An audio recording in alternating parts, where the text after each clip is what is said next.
हिमाचल प्रदेश के जिला कांगड़ा के धर्मशाला की बेटी ने इतिहास रचकर प्रदेश का नाम रोशन किया है। पर्वतारोही अंजलि शर्मा ने अफ्रीका में माउंट किलिमंजारो की चोटी पर पारंपरिक गद्दी पोशाक लुआंचड़ी पहनकर सफलतापूर्वक चढ़ाई करके golden book of world record का खिताब जीतकर इतिहास रच दिया है। वहीं अंजलि गद्दी की पोशाक पहनकर यह उपलब्धि हासिल करने वाली पहली भारतीय महिला बन गई है और अब उनका लक्ष्य पर्वत चोटियों पर गद्दी संस्कृति को बढ़ावा देना होगा। अंजलि शर्मा ने 31 मार्च 2023 को इस सबसे मुश्किल और दुनिया की चौथी सबसे ऊंची चोटी को फतह करके रिकॉर्ड अपने नाम किया है।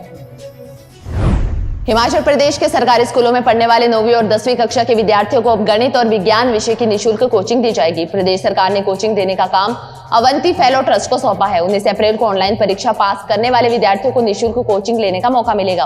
परीक्षा में शामिल होने के लिए 15 अप्रैल तक विद्यार्थियों को ऑनलाइन पंजीकरण करवाना होगा। स्कूलों में शिक्षकों की मौजूदगी के बीच गूगल फॉर्म के माध्यम से 19 अप्रैल को प्रवेश परीक्षा होगी, जबकि 8 मई को कोचिंग शुरू होगी। जिन स्कूलों में परीक्षा देने वाले विद्यार्थियों के अनुपात में कंप्यूटर सिस्टम कम होंगे, वहां विद्यार्थियों को अपने मोबाइल फोन इस्तेमाल करने की अनुमति भी दी जाएगी। यह फैसला सरकार ने मेडिकल और इंजीनियरिंग क्षेत्र में अपना भविष्य बनाने के इच्छुक विद्यार्थियों के चलते लिया है।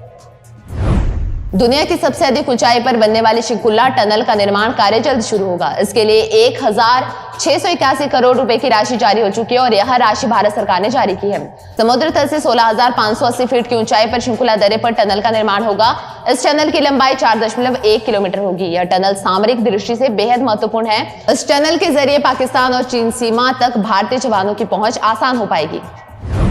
केंद्रीय सूचना प्रसारण व खेल युवा सेवाएं मंत्री अनुराग ठाकुर ने आज हमीरपुर संसदीय क्षेत्र के धाड़, चोलथरा, कुज्जावल्लह व टेहरा का दौरा किया तथा छोटी जनसभाओं को संबोधित करने के साथ साथ लोगों की जन समस्याओं को भी सुना। उन्होंने इस अवसर पर अपने संबोधन में जहां केंद्र सरकार की उपलब्धियों का व्याख्यान किया, वहीं प्रदेश कांग्रेस सरकार पर अपने वायदों से मुकरने का आरोप भी लगाया। पत्रकारों से बातचीत के दौरान अनुराग ठाकुर ने राहुल गांधी के समर्थन में युवा कांग्रेस द्वारा निकाली गई रैली पर मुख्यमंत्री पर जुबानी हमला बोलते हुए कहा कि 60 साल तक जिस कांग्रेस ने देश पर राज किया उसका संवैधानिक संस्थाओं पर विश्वास नहीं है। मुख्यमंत्री बताए कि राहुल गांधी को किस बात का अहंकार है। उन्होंने कहा कि राहुल गांधी को न्यायालय के आदेश पर राजनीति करने की बजाय अपील में जाना चाहिए था। रोजगार के मामले में हिमाचल प्रदेश की स्थिति पड़ोसी राज्यों पंजाब, हरियाणा और उत्तराखंड से कहीं ज्यादा बेहतर है। यही नहीं, प्रदेश की बेरोजगारी दर भारत के औसत से भी नीचे है। राज्य में 100 में से 85% लोग स्वरोजगार से रोजगार पा रहे हैं और 12% नियमित या अन्य वेतनभोगी है, जबकि मात्र 3% आकस्मिक श्रमिक है। यह खुलासा राज्य सरकार के अर्थ एवं सांख्यिकी विभाग के अध्ययन में हुआ है। हिमाचल प्रदेश में कांग्रेस की गारंटी नारी सम्मान योजना लागू होते ही पहले चरण में नई महिलाओं को प्रतिमाह 1500 रुपए नहीं मिलेंगे। इस चरण में सरकार पुरानी लाभार्थियों की पेंशन राशि बढ़ाएगी। 1000 और 1150 रुपए की सामाजिक पेंशन लेने वाली 2.31 लाख महिलाओं को पहले चरण में राशि मिलेगी। योजना लागू होते ही 1500 रुपए से कम पेंशन वाली योजना, जिसमें विधवा, एकल, परित्यक्ता, दिव्यांग और कुष्ठ रोगी महिलाओं की मासिक पेंशन को सुखू सरकार बंद कर देगी। सरकार ने योजना के तहत प्रदेश की महिलाओं को प्रतिमाह 1500 रुपए देने की घोषणा की है। इस राशि को चरणबद्ध तरीके से लागू किया जाना है, जिसमें मुख्यमंत्री सुखविंदर सिंह सुक्खू ने पहले चरण में 2.31 लाख महिलाओं को प्रतिमाह पैसे देने का बजट भाषण में ऐलान किया है। इस राशि को कब से दिया जाना है, इसके लिए इन दिनों सामाजिक न्याय एवं अधिकारिता विभाग के अधिकारी मंथन कर रहे हैं। समलैंगिक विवाह पर प्रतिक्रिया देते हुए पूर्व मुख्यमंत्री शांता कुमार ने कहा कि अगर भारत देश में समलैंगिक विवाह को मान्यता मिलती है तो यह धर्म और संस्कृति प्रधान देश के लिए एक बहुत बड़ा संकट होगा। इससे भारत की पूरी सांस्कृतिक और धार्मिक चेतना को बहुत बड़ी चोट लगेगी। उन्होंने कहा कि देश के सभी विद्वान और संगठन इस विषय पर गंभीरता से विचार करें। शांता कुमार ने यह प्रतिक्रिया उस समय दी जब समलैंगिक विवाह की अनुमति के लिए एक मामला सर्वोच्च न्यायालय में विचाराधीन है एवं एक विशेष पीठ का गठन इस मामले को सुनने के लिए किया गया है। इसी महीने सर्वोच्च न्यायालय में इस पर विचार भी सुने जाएंगे।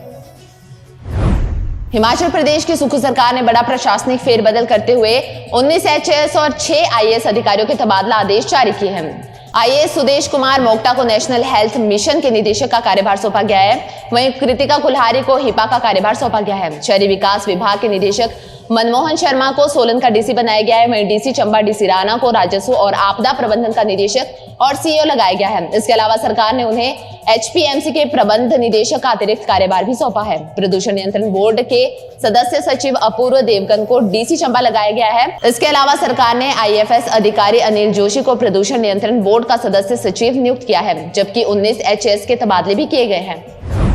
चुनावों से पहले कांग्रेस ने बागवानों को सेब के रेट खुद तय करने की गारंटी दी थी, लेकिन सरकार बनने के 4 महीने बाद भी इसके लिए कोई रोड मैप तैयार नहीं हुआ है। सेब पैकेजिंग के लिए यूनिवर्सल कार्टन लागू करने पर भी पैच फंसा हुआ है। मंडियों में किलो के आधार पर सेब बिक्री की घोषणा को बागवान संगठन नाकाफी करार दे रहे हैं और प्रति किलो के आधार पर सेब के दाम घोषित करने की मांग कर रहे हैं। सरकार ने पेटी में 24 किलो सेब भरने और पेटी पर वजन लिखने के निर्देश दिए हैं। बागवानों का कहना है कि वजन के साथ पेटी पर एमआरपी लिखने की भी व्यवस्था लागू हो, तभी सरकार की गारंटी पूरी होगी। हिमाचल प्रदेश के धर्मशाला अंतर्राष्ट्रीय क्रिकेट स्टेडियम में खेले जाने वाले 2 आईपीएल मैचों में 38 दिन का समय बचा है। धर्मशाला में आईपीएल 2023 का 64वां मैच 17 मई को पंजाब किंग्स 11 और दिल्ली कैपिटल्स के बीच खेला जाएगा। वहीं 66वां मैच में 19 मई को किंग्स का ही राजस्थान रॉयल्स से मुकाबला होगा। आईपीएल 2023 के लिए ऑनलाइन टिकट बुकिंग विंडो अभी तक नहीं खुली है, लेकिन अगर आपको सबसे पहले मैच के लिए टिकट चाहिए तो आप इसके लिए प्री रजिस्ट्रेशन करा सकते हैं। बुक माई शो की वेबसाइट और ऐप पर आईपीएल 2023 के लिए प्री रजिस्ट्रेशन लाइव कर दिया है और ऑनलाइन टिकट बुकिंग की विंडो 15 अप्रैल से खुलेगी।